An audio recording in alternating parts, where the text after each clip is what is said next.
What if I tell you 2030 तक आपका job exist ही ना करे, not because of war, not because of economic crash, but because of artificial intelligence. 2023 में AI ऐसे लिख रहा था, 2024 में एआई रियलिस्टिक वीडियो बना रहा था, 2025-26 में एआई कोडिंग कर रहा है, एआई डिज़ाइन बना रहा है, लीगल डॉक्यूमेंट एनालाइज कर रहा है। तो सवाल ये है, क्या 2030 तक एआई ह्यूमन को रिप्लेस करेगा या फिर ये एक और टेक्निकल पैनिक जैसा कि कंप्यूटर के टाइम पे हुआ था। आज हम लोग इमोशन से नहीं लॉजिक से बात करेंगे। नमस्कार दोस्तों, welcome to Two Minds Lab. यहाँ पे हम इमोशन से नहीं लॉजिक से बात करते हैं। आज का हमारा टॉपिक है, will AI replace human by 2030?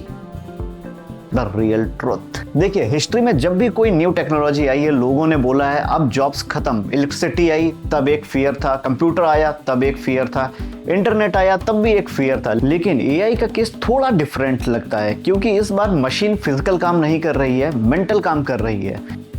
अब एआई कंटेंट लिख सकता है, एआई म्यूजिक बना सकता है। म्यूजिक से याद आया, म्यूजिक के लिए हम लोगों ने एक चैनल बनाया है बच्चों के लिए, ब्रेनी बच्चे। उसको आप जरूर जाके देखिए। उसमें एनिमेशन, उसका म्यूजिक, उसकी लिरिक्स, उसमें सब चीज़ में हम लोगों ने एआई का एक बेहतरीन इस्तेमाल किया है। उसको देख करके लाइक जरूर करें, उसको सब्सक्राइब जरूर करें, वो बच्चों के लिए है।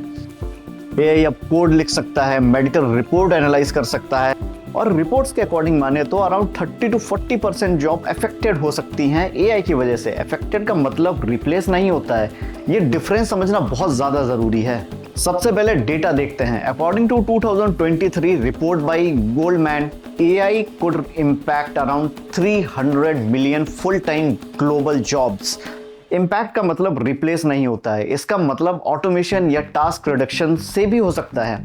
वर्ल्ड इकोनॉमिक फोरम के 2023 फ्यूचर ऑफ जॉब रिपोर्ट के अकॉर्डिंग 85 मिलियन जॉब्स में disappear by automation, but 97 million new roles में बी क्रिएटेड। ये पार्ट मीडिया रेयरली हाईलाइट करता है।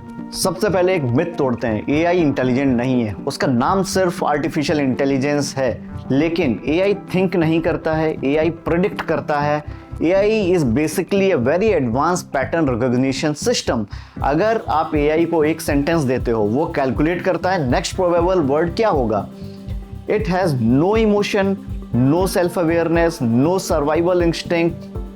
मूवीज में जैसे एक्स मशीना या टर्मिनेटर या कोई भी साइंस फिक्शन मूवी आप देखते हैं, उसमें दिखाते हैं कि एआई कॉन्शियस हो जाता है, बट रियलिटी में ऐसा कुछ नहीं होता। अगर इलेक्ट्रिसिटी बंद तो एआई बंद, सर्वर ऑफ तो एआई खत्म।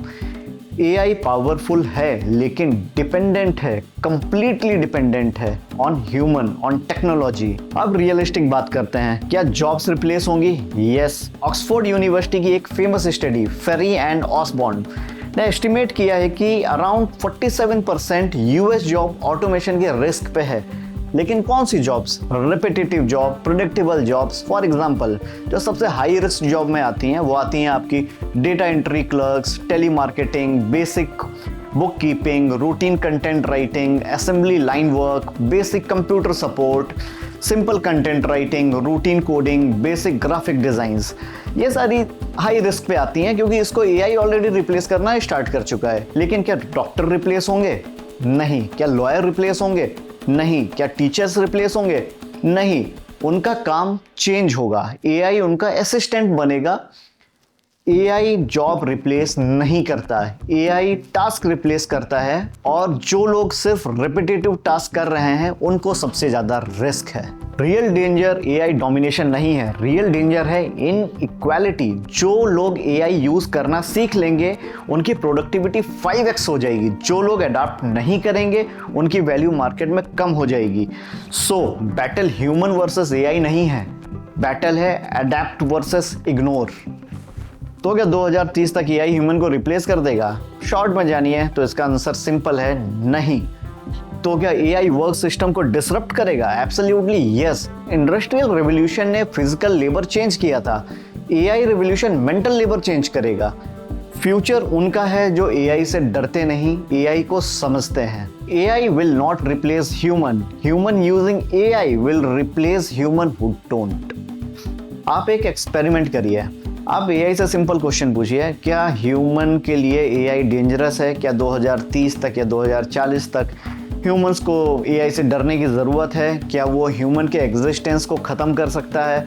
वो सिंपल सा, आप उससे जिस टाइप के क्वेश्चन पूछते आ रहे होंगे वो उसी बेसिस पे आपको आंसर देगा।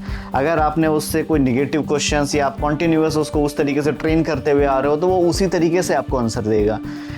कंप्लीटली डिपेंड करता है आप एआई से आज तक किस तरीके के क्वेश्चन पूछते आ रहे हैं। वो अपनी पूरी हिस्ट्री को देखता है कि आपने उससे किस तरीके से बात करी है, आपने किस तरीके के क्वेश्चन पूछे हैं, आप उससे क्या टास्क करवाते हैं। जो एआई है वो आपके अकॉर्डिंग ही आपको आंसर देगा। What ever you love it he will answer that only.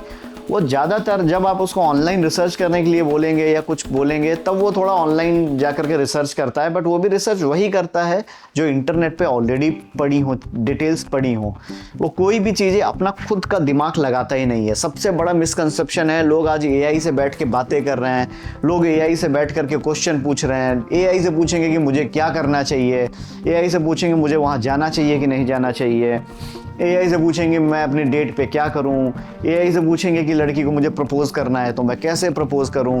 आप इस तरीके के क्वेश्चन पूछेंगे तो वो वही देगा जो उसके में डेटा पड़ा। वो अपना दिमाग नहीं लगाता है, वो सिर्फ पैटर्न को रिकग्नाइज करता है और प्रोबेबिलिटी के ऊपर आंसर देता है। तो एआई को आप यूज़ करिए, एआई के ऊपर डिपेंडेंट मत हो जाइए। कोई भी बेसिक चीज़ पूछने के लिए या समझने के लिए आप एआई का इस्तेमाल मत करिए, क्योंकि रिसर्च ये भी कहती है कि एआई का इस्तेमाल हर छोटे टास्क पे करने से ब्रेन ऑलरेडी वीक होता जा रहा है। ये डेटा बहुत ही ज़्यादा डराने वाला है कि आप इंडिया में या फिर बहुत सारी कंट्रीज़ में लोग एआई का इस्तेमाल बहुत ही उल्टी सीधी तरीके से कर रहे हैं। एआई से कुछ भी पूछेंगे, बेसिक छोटी छोटी चीज़ें, लाइफ में मुझे क्या करना चाहिए, मुझे क्या खाना चाहिए, आज मैं क्या पहनूं, मुझे कोई अच्छे कपड़े दिखाओ, कोई नई डिज़ाइन बना करके दिखाओ। अपना ब्रेन का यूज़ करना लोगों ने बहुत ज़्यादा कम कर दिया है। तो एआई का यूज़ बहुत अच्छा है, लेकिन एआई को यूज़ उतना ही करें जितना आपके लिए अच्छा हो।